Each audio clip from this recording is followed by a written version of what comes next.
Olá pessoal, boa noite a todos. Para quem não me conhece, eu sou o Daniel Duarte, e sempre eu gosto de fazer lives falando sobre a Bíblia, sobre o que a Escritura nos direciona, nos mostra, e sempre eu gosto de trazer reflexões, né? Hoje eu venho trazer uma reflexão, né, para todos vocês, amigos internautas, nesta noite, né? Eu vou apenas comentar algumas questões, né, com a Bíblia, sobre a Bíblia, os textos, e nada que você não possa também acompanhar, nada que não esteja longe ou algo que esteja longe do seu raciocínio, mas tentar ser sucinto e simples possível naquilo que a Bíblia menciona, tá bom? Eu serei breve, certo? Para não tomar muito o seu tempo, tá bom? E nessa reflexão dessa noite, eu gosto de falar sobre uma passagem do livro de Isaías, o profeta Isaías, quando ele menciona o Deus de Israel, né? Yahvé, Jeová, Yehová, vamos dizer assim, uma tradução que nós temos de uma palavra fixa do que seria o nome do Criador do Eterno, que é Yod-Heh-Vav-Heh, né? Algumas pessoas chegam a dizer que esse nome é traduzido como, ou transliterado, adaptado como Jeová, outro dizem que é Yahvé, o mais próximo, outro diz que é Yehová, enfim, mas não vou falar sobre essa questão de nome, né? Qual seria, qual não seria. Mas é quando eu me refiro ao Deus de Israel, assim como os apóstolos faziam e fez no Atos dos Apóstolos, nós encontramos que ele menciona essa expressão Deus de Israel. Não só eles, né? Mas também entre outros, né? Então, sem mais delongas, eu gostaria que leve a reflexão, não é um estudo, apenas uma reflexão, certo? Na Bíblia aqui. Se você tiver uma Bíblia aí, você pode fazer esse mesmo exercício, tá bom? Livro de Isaías, capítulo 43, e o versículo 11, que diz assim: Eu sou o Senhor, e fora de mim não há Salvador. Então, eu li apenas um trecho, uma passagem da Bíblia, e nessa passagem da Bíblia diz que não há Salvador, né? Não há outro Salvador, tá certo? Boa noite, você que está entrando agora, boa noite Rosana, boa noite Eliseu, né? Rosana Eliseu, isso mesmo. Enfim, eu li um trecho, né, uma passagem apenas da Escritura aqui, e eu sempre gosto de ler o texto e considerar o contexto do texto. Eu aprendi assim, óbvio que antigamente, quando eu estava bem direcionado, bitolado na religião, ou dentro de um esquema religioso, seja este denominacional ou não denominacional, eu li o texto e fazia uma aplicação independente do contexto, né? Hoje eu não faço mais isso. Quando eu leio um texto da Bíblia, eu procuro entender o que o autor quis transmitir para os leitores daquela carta, daquela escrita. E você que já leu um livro, qualquer livro, né? Todo leitor, todo escritor, quando ele escreve, há uma lógica de raciocínio dentro do processo de escrita. E com a Bíblia não é diferente, certo? É certo que existe passagem difícil de a pessoa compreender mesmo tentando entender o texto que se lê com o contexto. Agora imagina a pessoa pegar apenas o texto, isolar, ou seja, tirar de foco os contextos que aquele texto está inserido e fazer uma doutrina, né? Fazer um ensino e manter as pessoas cativas apenas com um versículo. Então, caros amigos internautas, vamos fazer o exercício de entender o texto que foi lido pelo contexto, certo? Eu já me deparei com pregações que é feita a falsa associação. Por que eu digo que é a falsa associação? Porque até certa associação faz sentido, né? Só que chega um período, um momento, de que aquela associação que foi feita acaba caindo por terra, quando nós pegamos questões paralelas e colocamos tudo dentro de uma mesma plataforma. O que eu quero dizer com isso? Eu já vi pregadores falando, é que Jesus Cristo, ele ganhou, ele é o Salvador, ganhou o título, né? Salvador no Novo Testamento, numa linguagem judaica, ou judaizante, chama-se Brit Hadashah, Novo Testamento, né?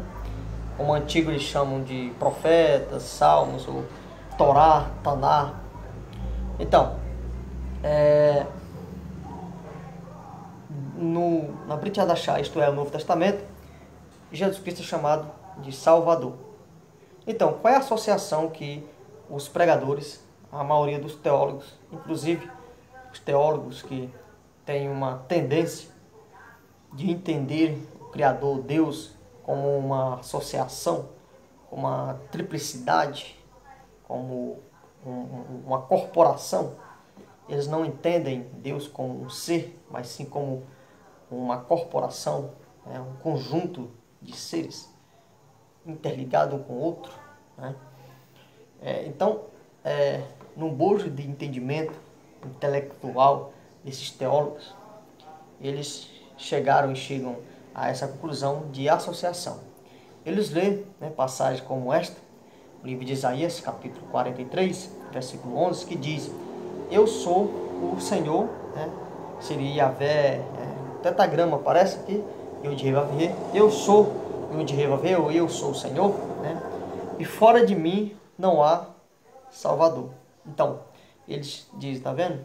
Jesus ganha este título, a Bíblia chama de Jesus de Salvador. Então Jesus, ele é o Deus do Antigo Testamento, né?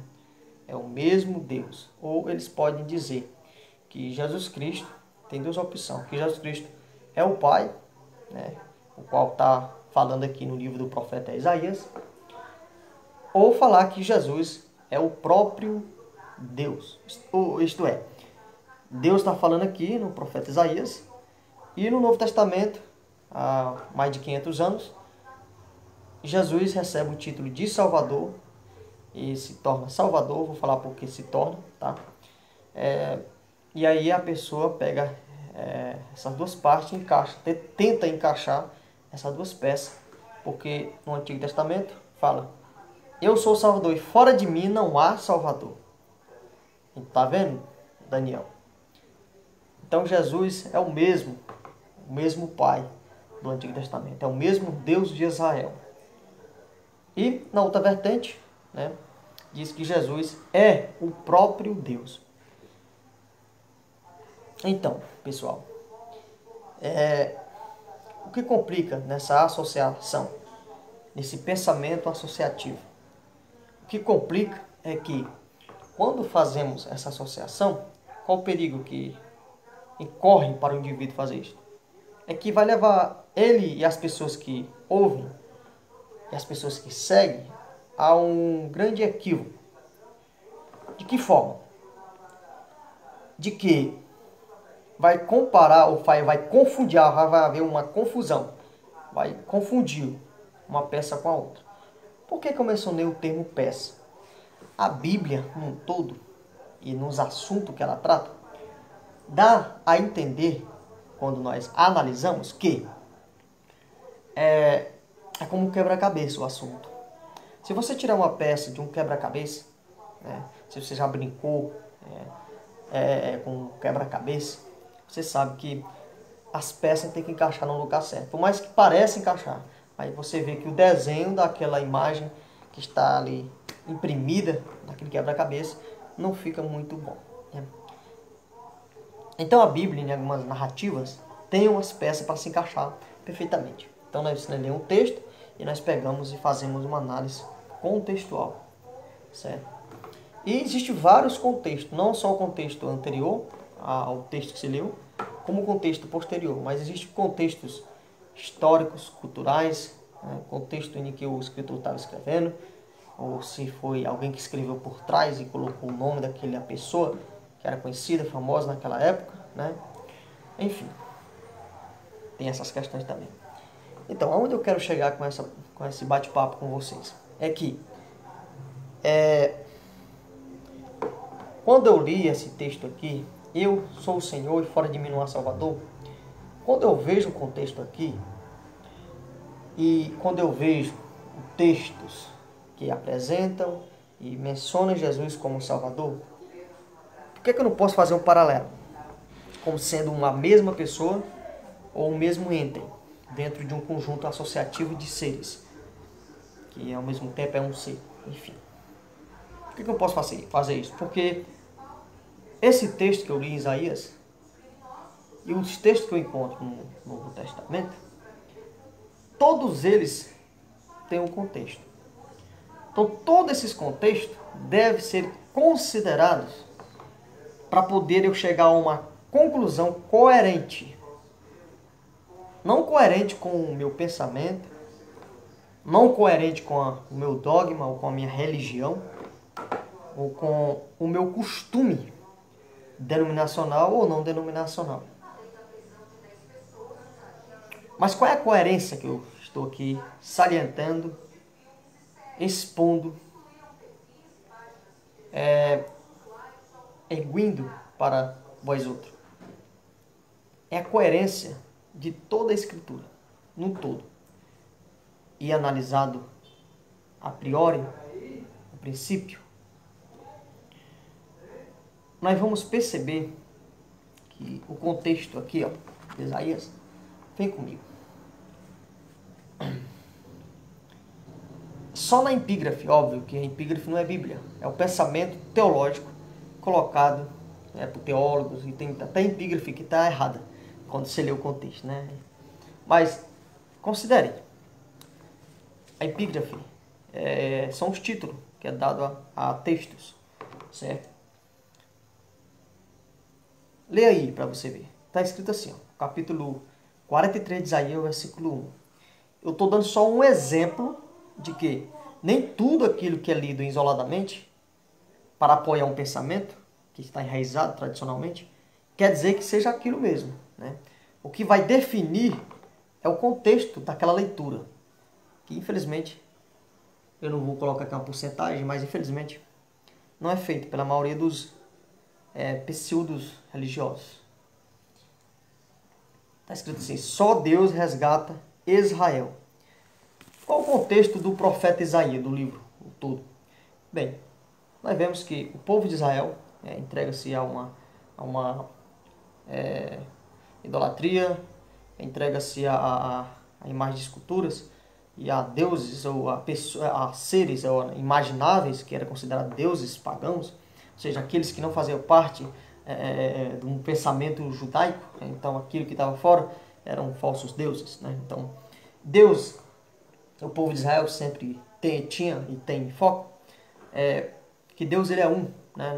Deus não é uma corporação de seres íntegros, mas Deus é um, né? E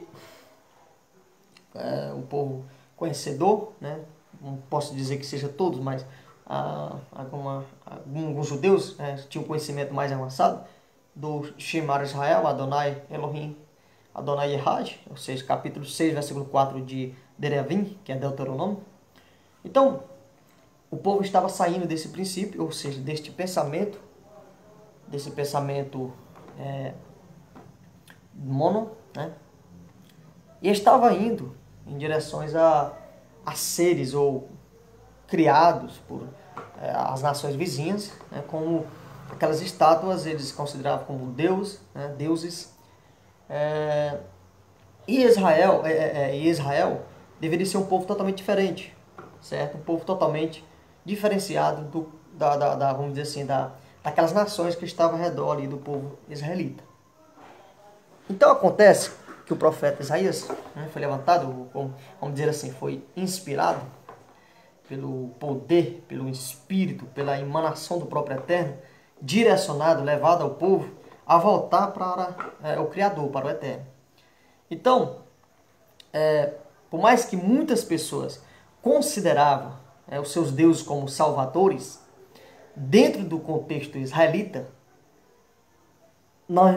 os judeus não poderiam considerar esses deuses, ou essas imagens, ou estes seres, né, que estavam ao redor da nação israelita, como sendo salvadores. Então Deus levanta o profeta e nessa ocasião ele fala: eu sou o Senhor e fora de mim não há Salvador. Ou seja, em contraste com os falsos deuses das nações que estavam em torno na época, contexto cultural, contexto da época, na época de Isaías. Deus se levanta através do profeta Isaías, né? E ele sendo comissionado, ele fala, em nome de Deus, falando: eu sou o Senhor e fora de mim não há Salvador. Né? Veja, o versículo, vamos ler um pouquinho aqui. Eu vou ler só para vocês verem qual é a direção que ele estava falando aqui. Era para a igreja, era para... Não. Dentro do contexto israelita, Israel. Presta atenção.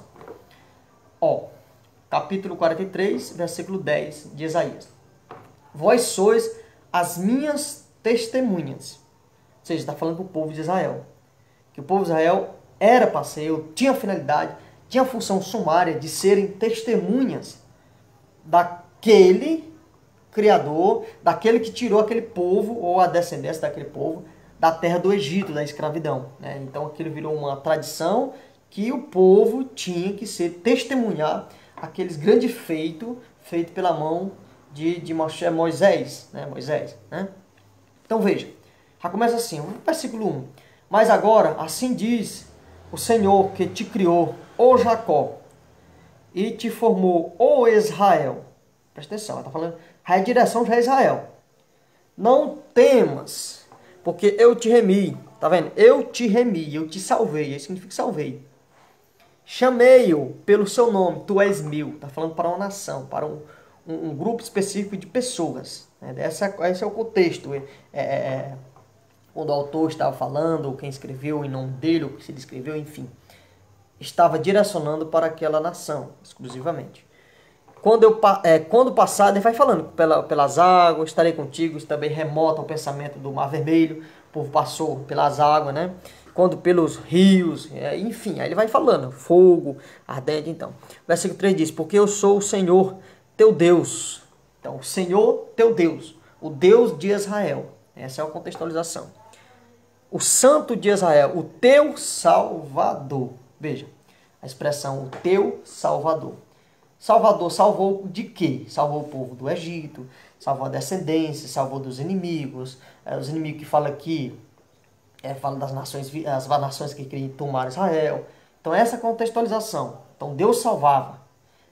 Mas como Deus salvava? Aí entra outro adjetivo, outras questões que dá para fazer outro vídeo. Né? Se você ler no livro de Juízes, você vai ver pessoas que eram libertadoras, salvadoras, né, do povo de Israel. E aquelas pessoas que eram salvadora ou libertadora eram consideradas salvadoras. Mas quem é que salvava o povo de Israel? Era o Deus de Israel. Através de quem? Daqueles homens que o próprio Salvador levantava. Mas por que aquelas pessoas levavam o título de Salvador? Ou libertador do povo oprimido, do povo de Israel? Essa que é uma questão que deve ser considerada. Né? Por que essas pessoas levavam?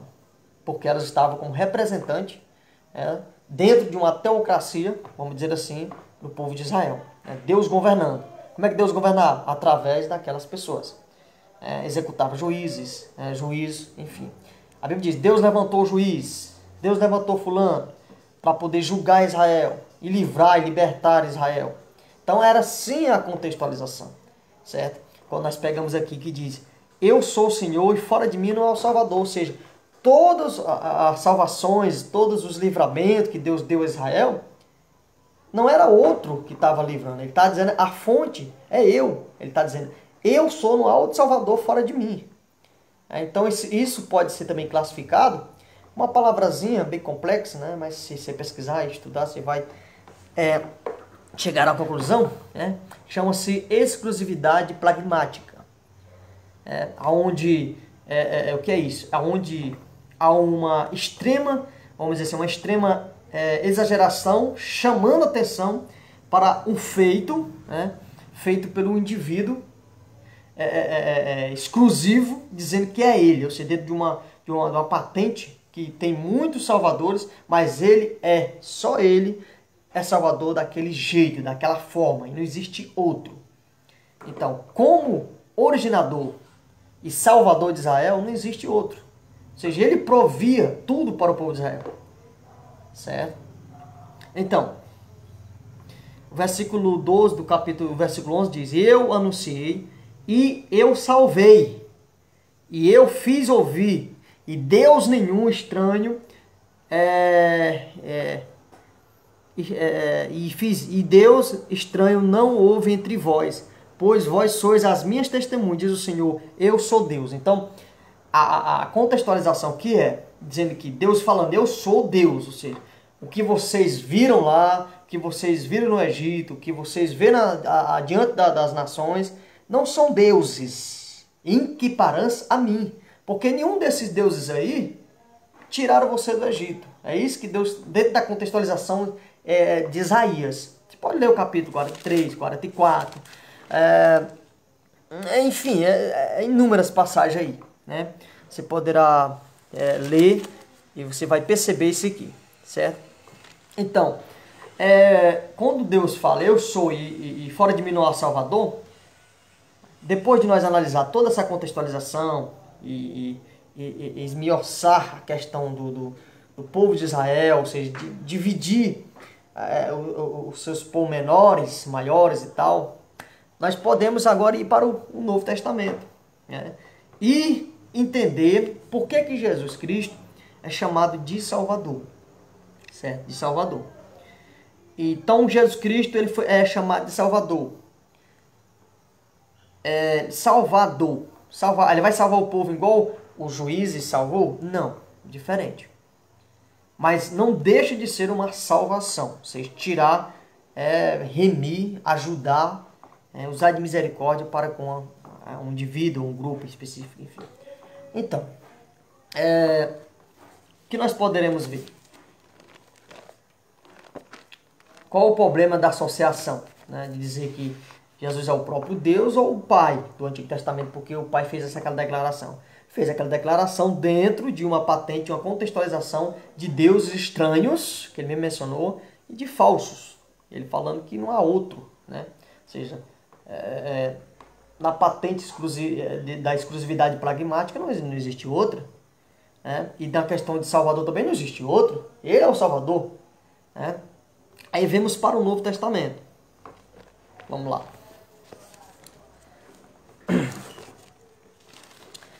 Logo no livro de Mateus, tradicionalmente, uma tradição, diz que aqui já é o Novo Testamento. Né? Mas nós sabemos que o testamento só tem validade quando o testador morre. Então nós vemos aqui Mateus fazer uma narração sobre a pessoa do Messias, que é Jesus Cristo, o Filho de Deus. Nessa narração aqui, depois que começaram a escrever e tal, o Messias já estava morto. Então, dentro desse período aqui da escrita, escrevendo, lá na história, ainda não era um Novo Testamento em si. Mas quando estava escrevendo aqui, depois da morte do Messias, já era um período que o testador já tinha morrido. Então, no Novo Testamento. Então, em alguma parte, a tradição pode ter alguma coerência nesse aspecto.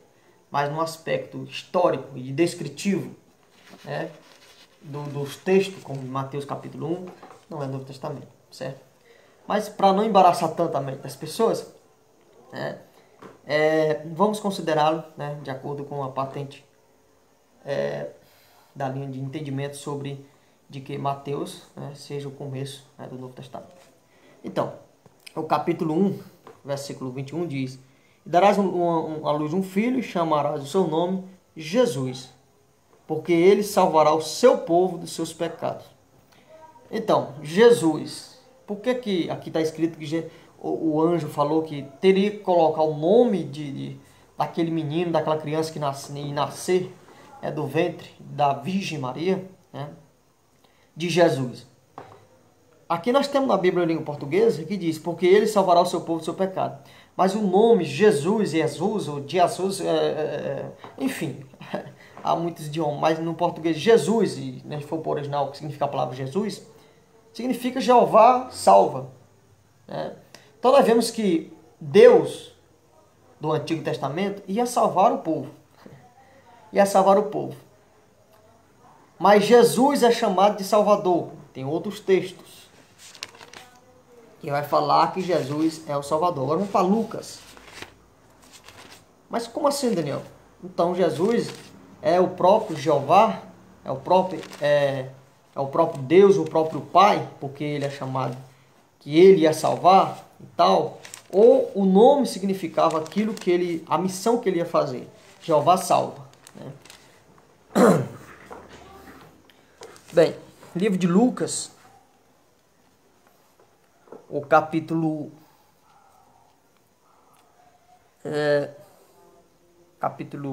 1, versículo 70. Veja, Zacarias, né, que é Zacarias, um sacerdote, judeu monoteísta, e ele descreve e fala dessa seguinte forma, que é conhecido como o Cântico de Zacarias, né? E Zacarias, seu pai, foi cheio do Espírito Santo e profetizou dizendo, bendito o Senhor Deus de Israel, Deus de Israel. Bem, ele estava cheio do Espírito Santo. Se alguma a verdade ou algo oculto, se por trás das palavras que ele falou aqui, ele não tem culpa, porque o Espírito Santo encheu ele. Ou seja, a capacidade do próprio Eterno, do Altíssimo, a emanação do próprio Eterno, do Altíssimo, impulsionou ele a falar aquilo. Então ele impulsionado, cheio do Espírito do Santo, ele fala, bendito o Senhor Deus de Israel. Veja como começa a questão aqui. Porque visitou e remiu e salvou o seu povo. Veja a expressão pragmática, exclusividade pragmática. Salvou. Então, o Deus de Israel visitou o povo e salvou. Né? Ou seja, dando uma certeza. Salvou. E nos levantou uma salvação poderosa na casa de Davi, seu servo. Então veja aqui, Deus, o Deus de Israel, ele visitou e remiu o seu povo. Ou seja, dando certeza de uma salvação para o povo de Israel. E fala, e nos levantou. Então, o Deus de Israel levantou uma salvação poderosa. A princípio, a priori, fala que ele salvou, ou seja, fala de certeza que ia acontecer. E segundo, ele fala que deu um escape. Ele deu um escape. Como é que ele salvou? Fala da certeza de que vai salvar, depois fala como ele vai salvar. Continuando. Então ele levantou uma salvação. E como falou pela boca dos seus santos profetas, desde o princípio do mundo. Então veja que Zacarias, né, é aquele judeu, aquele senhor, aquele ancião, ele conduzido verbalmente, intelectualmente, emocionalmente pelo próprio Eterno, pelo Espírito dele e tal, ele fala algo baseado nos profetas. Ou seja, o Espírito do Eterno, a emanação do Altíssimo, conduziu ele a falar algo que os profetas foram conduzidos por ele próprio. Interessante, né? Então, veja que quando o Espírito, o poder, a emanação do Altíssimo conduz um pregador, temos esse exemplo. Conduz através do que está escrito. Não de algo aleatório, de experiência própria, isso e aquilo, na nuvem, voando, não sei o que, não. Veja, uma das características daquilo que o Espírito do Eterno, o Espírito do Santo, induz o indivíduo a falar ou ao profetizar, né? Diferente do que nós conhecemos hoje nas casas do meio protestantismo, do meio carismático, católico, enfim, né? Mas, veja, continuando, versículo 71 do capítulo 1 de Lucas. Falou, para nos livrar dos nossos inimigos. Veja que é uma visão também panorâmica, política, geopolítica, física, e da mão de todos que nos aborrecem. Naquele contexto havia o povo romano, enfim. Para manifestar misericórdia a nossos pais, falando do povo de Israel, aos antecedentes, ou seja, aqueles antepassados, aliás, do ancião Zacarias. E lembrar-se do seu santo concerto, né? Ou seja, da lei, das questões que foram dado, né, por Moisés para aquele povo específico, nação israelita, né? O versículo 73 do capítulo 1 de Lucas. E do juramento que jurou a Abraão, nosso pai. Olha onde ele está indo, agora com os patriarcas, né, como é definido dentro da linguagem teológica, os patriarcas. Veja para onde ele vai, os patriarcas. Aí continue. Ou seja, vamos ver aqui o verso 74. De conceder-nos que, libertados da mão de nossos inimigos, o serviríamos sem temor. 75. Em santidade e justiça perante Ele, todos os dias da nossa vida. E tu, menino, aqui o contexto fala que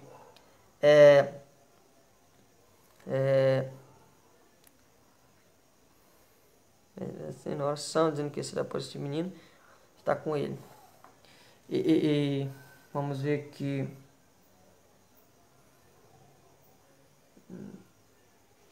olha aqui, ó, versículo 73, não, o 5 agora. Em santidade e justiça, o versículo 76, está falando do Zacarias, né? Do João Batista, né? E tu, menino, será chamado profeta do Altíssimo. Está falando para o João Batista, né? Porque há de ir à face do Senhor e preparar os seus caminhos. Então nós vemos algo interessante sobre o precursor do Filho de Deus, que ele ia preparar, ou seja, deveria que havia uma preparação para aquele que ia adentrar a questão salvadora, daquele que, vamos dizer assim, tem a origem para salvar, né? Aí ele continue. Para dar ao seu povo para dar ao seu povo conhecimento da salvação, da remissão de seus pecados. Preste atenção, começa sobre algo físico, geopolítico, depois fala de algo espiritual, certo? Pelas entranhas da misericórdia do nosso Deus, com que o Oriente do Alto nos visitou, para iluminar os que estão assentados em treva e sombra de morte, a fim de dirigir os nossos pés pelos caminhos da paz. Aqui está falando sobre João Batista, né? Então, dentro dessa perspectiva, nós vemos que há uma luz de entendimento sobre o que seria o Salvador e como ele procederia, né? Então vamos dizer assim, há uma dimensão em torno da questão de salvação, o Salvador, o originador da sotério, ou da salvação, né? Então nós vemos aqui um profeta, um sacerdote, falando sobre um profeta que viria preparar o caminho, do Senhor, né? Óbvio que muitas pessoas pegam essa frase para dizer, tá vendo? Jesus é o próprio Senhor do Antigo Testamento. Só que não vê a contextualização do que se fala sobre a respeito daquele que veriam para ser um verdadeiro representante e um verdadeiro salvador em equivalência, um salvador em equivalência altíssima dentro de um povo de Israel, diferenciado dos demais, como na própria a profecia do Zacarias aqui, né? Um salvador que seria para remir os pecados, salvar as pessoas de seus pecados. Mas como ele procederia? Como ele salvaria? Ou quem o faria através dele? Essas questões que devemos também notar. Outra questão interessantíssima que deveríamos prestarmos bastante atenção é uma passagem aqui que eu vou... Vamos ver aqui no livro de Lucas ainda, certo? Vamos ver aqui. Tá aqui, ó. O capítulo 2 aí do livro de Lucas, capítulo 2, e o versículo 11. Nós sabemos a contextualização dos anjos, né? E diz assim: pois na cidade de Davi vos nasceu hoje o Salvador, que é Cristo o Senhor. Então, Jesus é chamado de Salvador. Então ele salva, né? Ele salva. Aqui, vamos dizer assim, é a história não contada completamente. Então quando a pessoa pega esse texto aqui e faz aquela associação que eu falei no início, chega a uma conclusão equivocada de dizer que Jesus é o próprio Deus ou o próprio Pai, certo? Então gera essa confusão por não ter uma mente aberta numa visão panorâmica e bem extensa sobre a contextualização, que fecha dizendo é isso aqui e ponto. E que passar desse aqui é heresia, é isso e aquilo. Isso é totalmente errado, é infantilização de conhecimento, né? Agora, vamos lá. Ainda em Lucas capítulo 2, né, o versículo 25. Agora nós lemos sobre, lemos sobre Zacarias, agora vamos ler sobre Simeão, aquele senhor monoteísta, judeu. O que aconteceu com ele? O versículo 25 do capítulo 2 de Lucas. Havia em Jerusalém um homem cujo nome era Simeão. Este homem era justo. Presta atenção. Homem justo e temente a Deus, esperando a consolação de Israel. O Espírito Santo estava sobre ele. E foi-lhe revelado pelo Espírito Santo que ele não morreria antes de ter visto o Cristo do Senhor, o Messias, né? O Messias. 27 diz: e pelo Espírito foi ao templo. Esse termo pelo muitas vezes é mal entendido pela maioria das pessoas, inclusive quando está com a mente condicionada a um pensamento que leva a pessoa a pensar fora daquilo que a contextualização de toda a Bíblia menciona. Por exemplo, pelo. Pelo pode significar através, certo? Através, mediante aquilo. Não que aquilo possa ser algo, aliás, ser alguém que te conduziu ou levou como um ser à parte de uma corporação que tem um título de Deus. Não, não é isso. Nem sempre significa isso aí, não. Ó, capítulo 2, 26 diz: e foram-lhe revelados pelo Espírito Santo. Aqui pode ter sido traduzido da seguinte forma: e foram revelados através do Espírito Santo. Ou seja, através do Espírito Santo, do Espírito do Santo, que no hebraico é Arush Kadash ou Pneuma Archa, no grego, que significa, dentro da contextualização, a emanação do próprio Eterno, a condução do próprio Eterno, do Criador, do Altíssimo, do Todo-Poderoso para um indivíduo. Certo? Aí continuamos, já explicado essa questão. E pelo Espírito, ou através do Espírito, foi ao templo. Foi inspirado pelo Espírito, ou inspirado pelo próprio Eterno.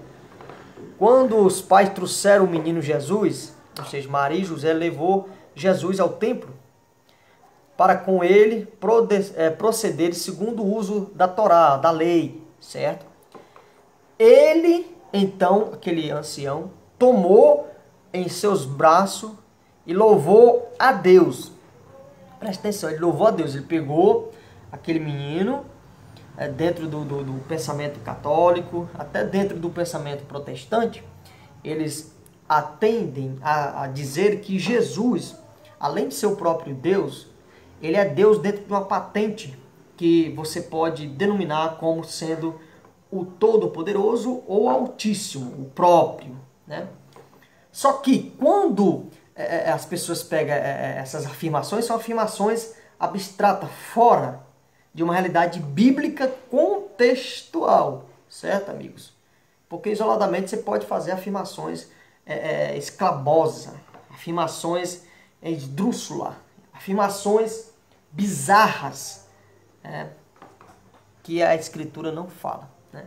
Isoladamente você pode fazer isso, né? Mas, voltando aqui ao assunto, eles pensam que quando pegou aquele menino, Maria e José entrega para aquele ancião, Simeão, né? Ele pega o menino, olha para o menino e fala: louvado seja Deus. Eles dizem dentro do catolicismo, o menino Deus. O menino Jesus, o menino Deus. Imagina Deus ser um menino. O próprio Eterno ser uma criança, um menino ali. Não há sustentação e não há profecias que sustente dentro da Torá, do Antigo Testamento, de que o Messias seria o próprio Deus. Não tem isso. É óbvio que encontramos título de Gibeon Forte, o Deus forte, poderoso e tal, como no livro de Isaías mesmo, né? Uma profecia relacionada ao Messias. Mas não que aquilo prove, cabalmente, dentro de uma contextualização, de que Jesus é o próprio, certo? Próprio. Quando se fala o próprio, é como se tivesse uma parte de Jesus fora de uma realidade que, ao mesmo tempo, aquela realidade não estava fora dele próprio, ou dele, que seria o próprio, né? Bem complexo, não é não? Pois é, mas a Bíblia não fala sobre isso. Essa é coisa, questões filosóficas, teológicas, para tentar provar, sustentar algo que foi criado em meados do século III até o século V, depois da morte dos apóstolos, certo?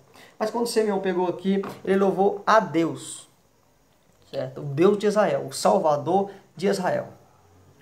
Esta é a contextualização. E ele tomou o menino em seu braço, louvou a Deus e disse: como é que sabemos? O contexto vai explicar por que eu estou dizendo isso. Agora, Senhor, despede em paz o teu servo, segundo a tua palavra. Pois já os meus olhos viram o próprio Deus. Ou viram Deus? Não, ele falou que viu a tua salvação. Então Deus, a quem Simeão estava orando, Yahvé, aquele do Antigo Testamento, o Deus de Israel, ele reconheceu que aquilo que estava no braço dele, aquela pessoa, aquele ser, aquela criança, ele próprio não era o Salvador em si, mas que ele era a salvação que este Eterno estava disponibilizando para nós, principalmente judeus, lá. Nós seres humanos, carne e osso, para nós. Certo? Está aqui. Pois já os meus olhos viram a tua salvação. Se Simeão, cheio do Arush Kodash, ou pneuma ágil, né? O Espírito do Santo, o Espírito de Santidade, se ele estava cheio, inspirado, falou isto, quem é eu e quem é você para dizer que ele estava errado em fazer tais afirmações? Ele afirmou aqui: pois os meus olhos viram a tua salvação. Então nós temos uma distinção ontologicamente, de um menino que é o meio pelo qual o Salvador, o originador, o Deus de Israel, iria salvar. Não que aquilo que ele estava olhando ali era o Messias, mas um Messias incorporado no próprio Deus, numa dimensão mística que era o Pai e o próprio Deus. Não. Pare com isso. Pare com isso, porque a Bíblia não diz isto. Ô amigo que tem título de pastor, você que tem título de liderança religiosa, a Bíblia não diz isto. Pare de falar essas aboborazinhas, certo? Vem, volte para a Bíblia. Mesmo você dizendo que pertence a uma religião, pertence a um grupo religioso.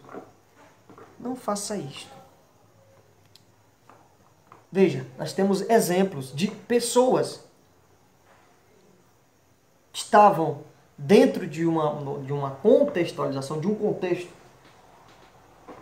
tão amplo, que eles falaram claramente, sem dogmas criados no partir do século III e IV. Eles falaram aquilo que o Eterno direcionou. E muitos hoje dizem que está cheio do Espírito Santo. E falam de acordo com os dogmas criados por homens, por brigas políticas, luta de poder, dominação, território. Criaram coisinhas que supostamente tornou-se como bíblica. Infelizmente. Continuamos a leitura, né? Tá bom a leitura, né? Capítulo 2, versículo 31. A qual tu... Veja que ele não estava falando com aquela criança. Ele estava falando com outro, mas não era outro de uma mesma face, como é usado no livro de capítulo 14 de João. Na palavra grega lá, parece outro, mas dentro de uma mesma, vamos dizer assim, de um modo diferente de agir, mas sendo a mesma pessoa. Ou o mesmo jeito de direcionar as coisas. Mas aqui não. Nós vemos que aí ele fala tu, pois já os meus olhos viram a tua salvação. 31. A qual tu preparaste perante a face de todos os povos. Então, veja que ele preparou para Israel, e aqui pelo Espírito do Eterno, ele já estava falando sobre a rejeição de Israel e ia sendo expandida a salvação para os demais povos, né, gentílicas, como no caso de você e eu. Né? 32. Luz para iluminar as nações. Está falando do Messias? Capítulo 12. Capítulo 12. Capítulo do versículo 12 de João. No capítulo 12 também, 46, não estou equivocado. O próprio Messias se declarou como luz do mundo, cumprindo o que Simeão tinha falado aqui. Falou, a luz para iluminar as nações e para a glória de teu povo Israel. Veja que coisa fenomenal. Tá vendo aí? Quem acendeu essa luz? Quem é o originador dessa luz? Versículo 31 diz, a qual tu... Aí tá, versículo 32. A luz para iluminar as nações, tá aí, o verso 33. E José e sua mãe se maravilharam das coisas que deles se diziam. E Simeão os abençoou e disse a Maria, sua mãe. Então ele vai dizendo e tal. Bem, então, o que nós chegamos agora à conclusão? Veja que já acaba o sentido de fazer associação ou aquela teoria associativa de que se o Antigo Testamento falou uma coisa, o Novo Testamento falou algo semelhante ou parecido, usou as mesmas expressões, então é a mesma pessoa, é a mesma coisa. Não. Pode ser falado as mesmas coisas, mas em contextos diferentes. Tem que ser respeitado e analisado e estudado. Temos que agir com honestidade, certo? Porque se aplica-se a um, aplica-se a todas as questões. Por exemplo, o livro de Ezequiel usa essa expressão aqui, ó, filho do homem.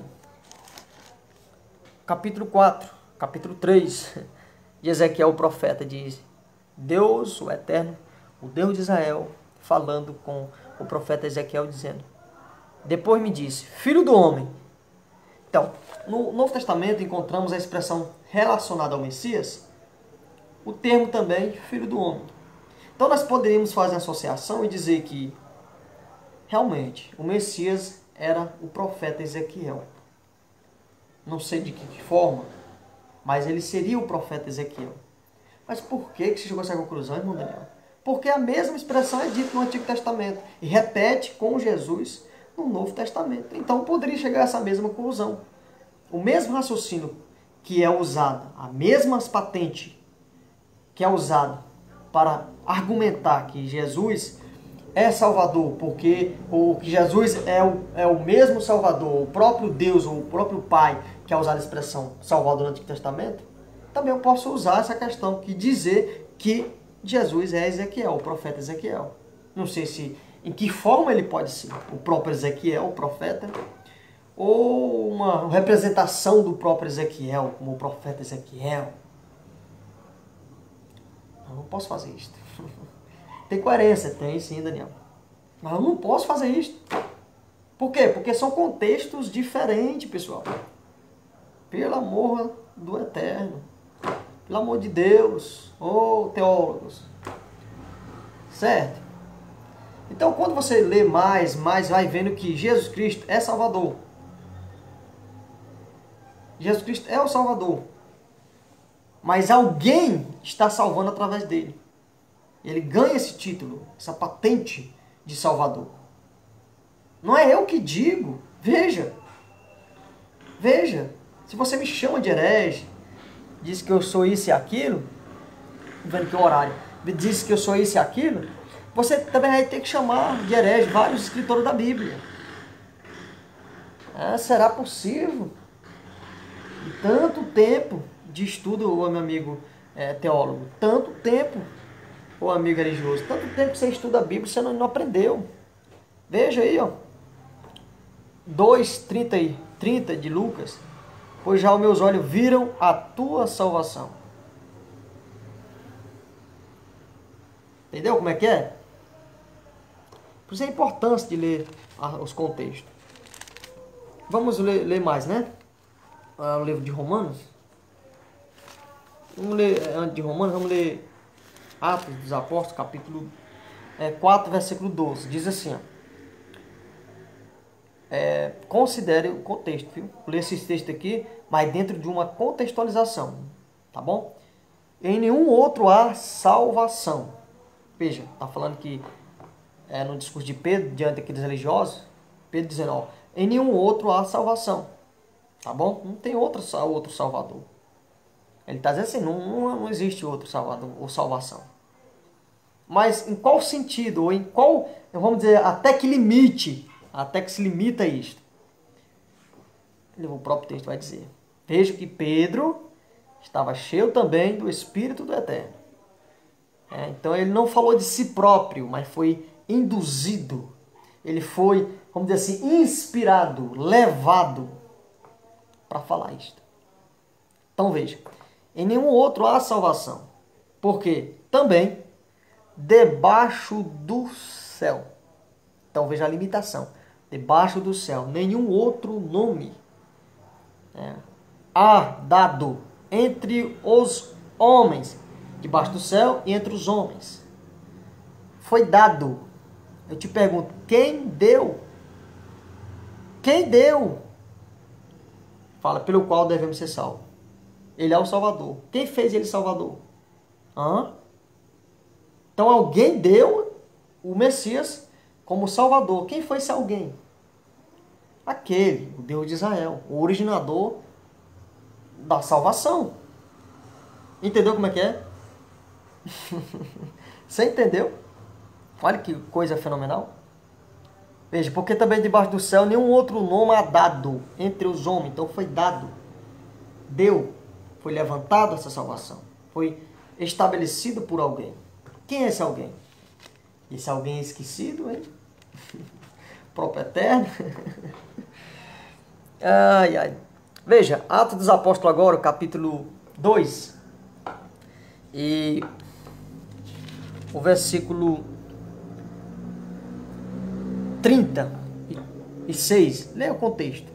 Diz assim, ó, saiba, pois, com certeza, ou seja, sem sombra de dúvida, com certeza, toda a casa de Israel, que a esse Jesus, está falando do Messias, né? A quem vós crucificaste. Deus, tá vendo quem é que deu como Salvador? O próprio Eterno. Deus o fez Senhor e Cristo. Eu sei que os teólogos tentam fazer manobra, ajeitar isso. Não é isso que Pedro quis dizer. Não é isso que a Bíblia diz na contextualização. Não. É outra coisa e dá um maior maravilhismo, coisa do tipo. E quem fala de acordo com o que está nessa posição escrita, herege, fora do padrão teológico, tradicional, dogmático. Veja, Deus o fez Senhor e Cristo. Deus o fez, fez Jesus o Messias. Por mais que ele nasceu com aquele propósito, Deus o fez.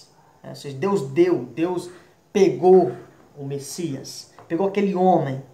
E você é o ungido, é o Messias. Alguém tinha que ungir ele, alguém, não ele próprio. Eu sou o próprio Deus, ou o próprio Pai, ele pega, ele unge a si mesmo. Não, ungir trata-se de dois indivíduos, um ungindo sobre o outro. Essa é a unção verdadeira. Não seria uma farsa, seria um teatro. O próprio Deus ungindo ele próprio. Tá aqui, eu estou ungindo eu mesmo, mas eu vou dizer que foi outro. Seria mentira? E Deus não mente? Deus não engana, ele não é enganador. Os homens que gostam de ficar dentro dessas fracaturas, desculpa aí pessoal, para tentar segurar algo que eles mesmos definiram como sendo verdadeiro, enquanto desprezam descancaradamente o que está na Escritura. Mas por que eu digo que desprezam descancaradamente? Porque quem estuda e vê os textos e compara com o dogma, o pensamento que ele tem recebido dos seus líderes, dos seus antepassados, vai descobrir que não é aquilo realmente. Para você dizer algo que você acredita que seja verdade, muitas das vezes tem que abrir mão do contexto e distorcer e dar uma nova roupagem para aquilo que está sendo lido. Eu, sinceramente, não posso fazer isto. Se você conhece a verdade e faz isto, você está em pecado, está errado. Está em erro, está errando o alvo. Certo? Continuamos mais. Livro de Romanos. Agora vamos para Romanos. O capítulo 16. Presta atenção, agora é Paulo, né? Ele falando aqui, capítulo 16 e 24. A graça de nosso Senhor Jesus Cristo seja com todos vós. Amém. Coisa fenomenal, né? Ora, aquele que é poderoso para vos confirmar, segundo o meu evangelho e a pregação de Jesus Cristo, conforme a revelação do mistério que desde os tempos eternos esteve oculto, não está mais, né?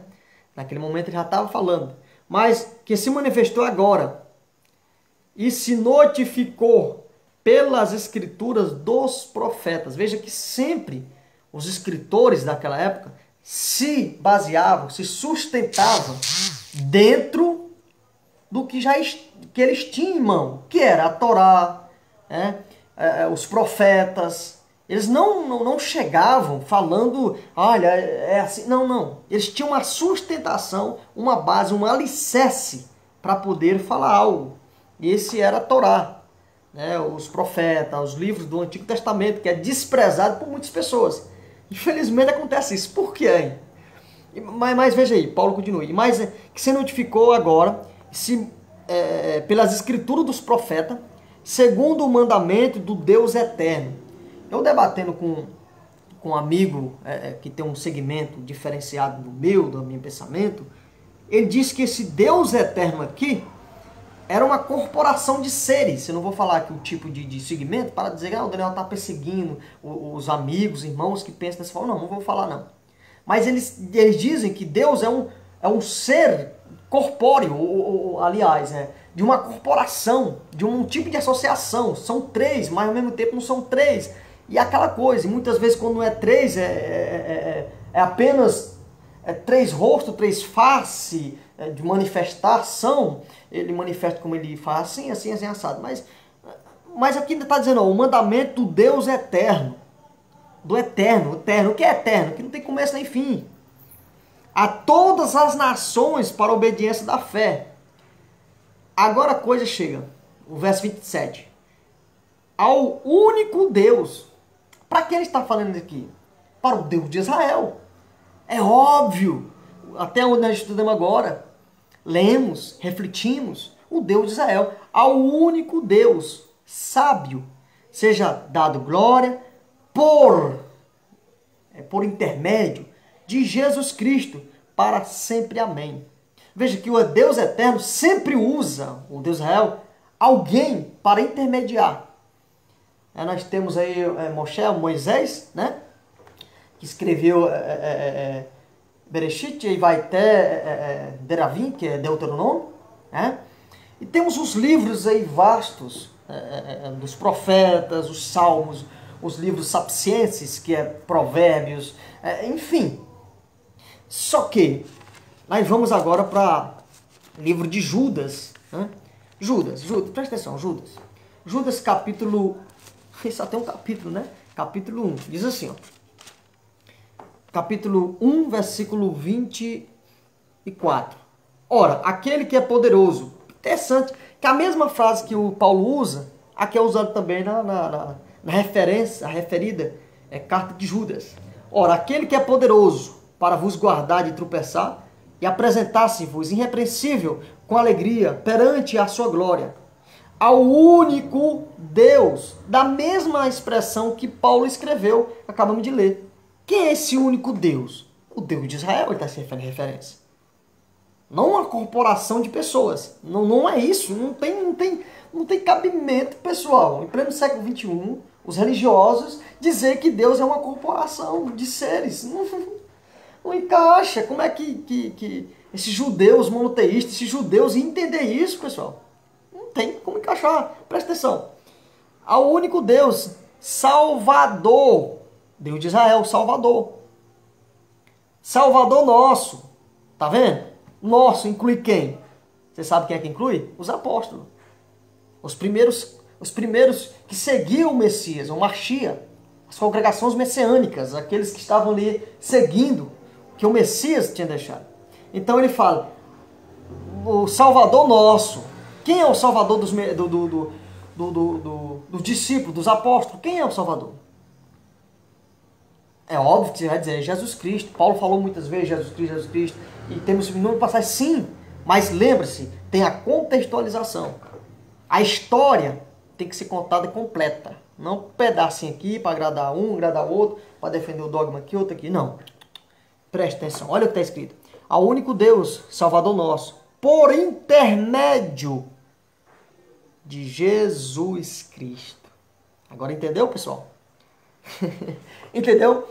O nosso Salvador, aquele que é a origem, a fonte, é o Altíssimo, o Eterno. Assim como ele salvou o povo de Israel através de outros, ele também agora usou o seu próprio filho. Está entendendo? Capítulo 8, livro de Romanos.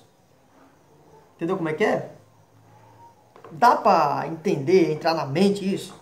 Ou tem muita crosta religiosa em volta da sua cabeça? Não consegue entrar, bate e cai fora. Bate e não consegue entrar, adentrar. Você não consegue absorver aquilo que a Escritura diz. Porque já está acostumado a ouvir palavras doces que agradam o regime, o ciclo de amizade. E aquela frase de se ouvir, você é o pastor, você é o fulano de tal, você é isso e aquilo. Você não quer ouvir palavras como essa. Você é um herege. você não está com Deus, você é um desviado, é um desigrejado, você olha a mão de Deus, um monte de coisa, você não quer ouvir isso. É bom que ouvir, aí a paz do Senhor, pastor, aí varão de guerra, aí profeta. É bom ouvir essas palavras, são agradáveis. Só não é sadio espiritualmente, porque você não está de acordo com o que está escrito. Vive uma vida de farsa, de crosta religiosa. É isso mesmo. E para encerrar, vamos ver. Isso não te convence que Jesus Cristo foi dado como Salvador? E Deus, o Pai, salva os seres humanos através do seu Filho, que foi levantado como Mashiach? Você não está convencido disso ainda? Tá bom. Então vamos ver as palavras do próprio Messias. Usemos aqui várias personagens bíblicas. Talvez não te convenceu, né? E se o próprio Messias falasse? Talvez quebrasse essa crosta que está em volta do campo da sua intelectualidade, que atrapalha você pensar, raciocinar. Você apenas é levado como amém, amém. É desse jeito, amém, amém. E não pensa. É adormecido, né? Desculpe, pessoal, mas não é coisa de rir, não. Mas aí tem coisa que, sinceramente, tem que zombar mesmo. Não tem jeito, né? Você está zombando, Daniel. Ué, eu não sou o profeta Elias. Mas Tiago usou um exemplo. Assim como Elias orou, sujeito às paixões, nós também poderíamos orar. Assim também, eu podia pensar de que Elias zombou do falso deus Baal. Então, tem coisas que você acha graça, que não tem como você ficar, né, diante de tais situações. Palavra do Messias agora. Yahunão, que é João, capítulo 17, versículo 1. Veja o Messias. Ele vai falar agora. Messias falou assim, e levantando seus olhos ao céu, disse: Pai, rapaz, eu sinceramente não sei por que eu ainda debato com pessoas que dizem que Jesus é o próprio Deus ou é o próprio Pai. Eu debato, eu até deixei de debater, eu saí de vários grupos, porque a coisa é tão clara, tão explícita, numa simplicidade tão grande, que os teólogos faz anos e anos de curso só para dar complexidade àquilo que é tão simples, humilde de se entender. Vamos. O Messias falou assim, levantando os seus olhos ao céu. Como é que alguém que é ele próprio levanta os olhos ao céu? Não tem como. Disse. Mas aí inventa um monte de coisa para poder dizer, natureza humana, natureza... Ninguém não está dizendo isso não. É a pessoa que inventa. Pai, é chegada a hora. Glorifica a teu filho, para que também o teu filho te glorifique. Assim como lhe deste poder sobre toda a carne. Então o Pai deu poder, poderio, autoridade sobre toda a carne. O contexto fala sobre os homens, as pessoas. Para quê? Para que dê a vida eterna. Sabe o que é a vida eterna? A salvação. Então Jesus dá a salvação para o indivíduo, para o ser humano. Mas primeiramente, o Pai deu para o Senhor Jesus Cristo transmitir essa salvação. Tá entendendo? Não entendeu ainda não, né? Então bora outra palavrinha aqui. João capítulo 5. Capítulo 5 e versículo 30. Que está falando o Messias, eu não posso de mim mesmo fazer coisa alguma. Pelo amor de Deus.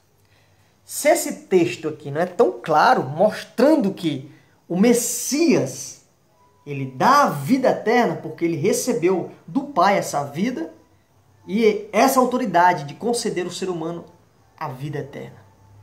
Por isso que o Senhor Jesus Cristo, ele pode ser chamado de Salvador. Mas a origem, o originador é o Pai. É isso que a Escritura diz, meu nobre. Capítulo 5 e o versículo 26. Porque como o Pai tem vida em si mesmo, assim deu ao Filho ter a vida em si mesmo. Ah, Daniel, então existe dois Salvador? Dois Salvador? Não, não existe dois Salvador. Existe um Salvador, como agente principal. Agora, se eu chegar para você e pregar a palavra, e você, naquele momento, crer, ou se eu chegar anunciando o Messias e você crer, se você for salvo, se você crer e for salvo, o Messias te salvar, eu fui um instrumento para quê? Eu fui também um intermediário, como alguém que chegou e pegou na sua mão, sai daí, mano. Salvou ou levei para o Salvador. Então vai ser o quê? Vai ser 3 salvadores? Quantas pessoas estão anunciando o Evangelho, pregando? Então eles são salvadores também? Todos são salvadores, então tem bilhões de salvadores. Então existe a exclusividade pragmática, que dentro de um contexto existe apenas um Salvador, que é o originador de todas as coisas. Que através, ou seja, que dele procede, vem a salvação. Vem a salvação. E o representante legal, como o Messias, aprovado pelo próprio, ele pode ser chamado de Salvador. É como se ele, o próprio Salvador, estivesse ali, ó. Porque ele é o representante legal pelo próprio Salvador. Certo? Então, entendendo essas questões aí, fica fácil de entender todo o restante da Bíblia quando se fala sobre soteriologia, salvação. Né? Então, capítulo 17, versículo 2 diz: assim como lhe deste poder sobre toda a carne, para que dê a vida eterna a todos quanto lhe deste. Coisa linda, né? Então, o Senhor Jesus Cristo, ele é o meu Salvador, porque ele me salva, porque tem legalidade dado pelo originador da salvação. Algo fenomenal, né? João, 1 Coríntios, capítulo 8, aliás, capítulo 6, e o versículo, capítulo 8, aliás, e versículo 6. Todavia, para nós há um só Deus, o Pai, de quem tudo procede. Veja, tudo, a fonte. E um só Senhor Jesus Cristo, pelo qual, ou através dele, são feitas todas as coisas.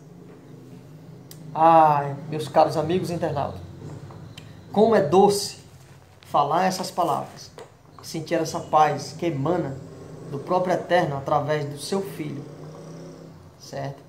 Então, para nós fechar aqui, certo, essa live, falei que ia terminar logo, mas já está com 1 hora, né? Porque é muito bom, porque você começa a falar e tal, algo fenomenal, né? João, o capítulo 4. Citei alguns versículos, existem muitos versículos que falam que o próprio Pai, o Eterno, Deus de Israel, é o Salvador do ser humano.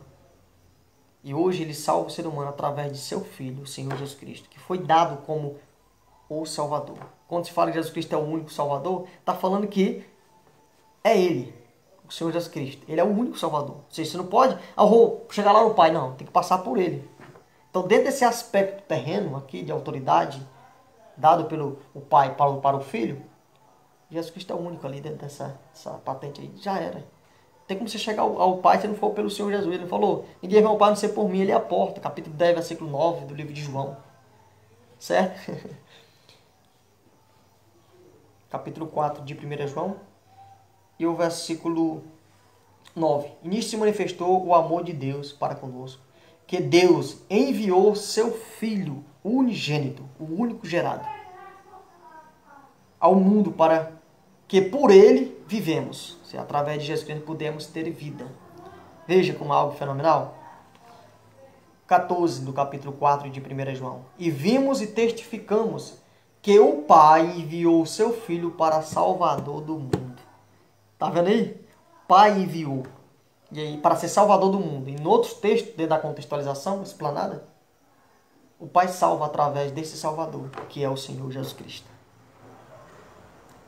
Amém? Ficou claro agora? Para você entender?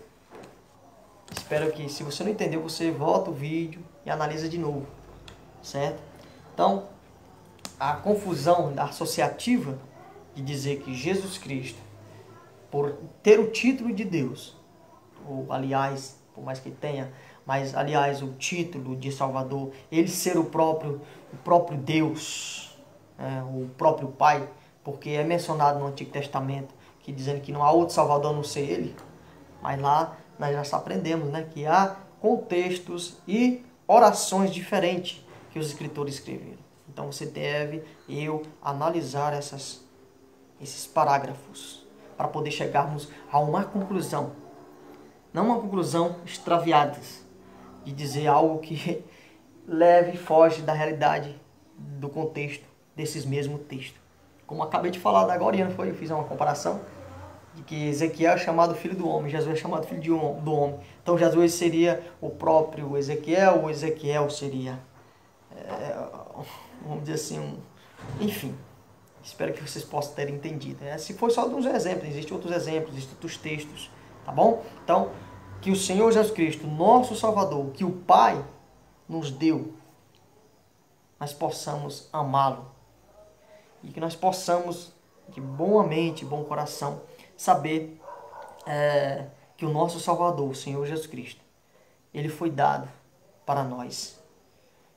Um amor tão grande, porque Deus amou o mundo de tal maneira, com esse texto, né? Que Deus deu o seu Filho unigênito para salvar nós, seres humanos. Tá bom? Então, não se esqueça disso. Às vezes, nós falamos do Senhor Jesus Cristo, falamos sobre Salvador, e Jesus Cristo é o Salvador, evidentemente, mas esquecemos o restante da história. E devemos também apreciar toda a história da soteriologia. A maioria dos estudos soterológicos só enfatiza uma parte da história, mas a salvação vem desde então. É muito amplo a sua salvação. Tá bom, meu caro amigo? Sinta-se abraçado e que o Eterno te abençoe e uma ótima noite para você e para sua família. Fui!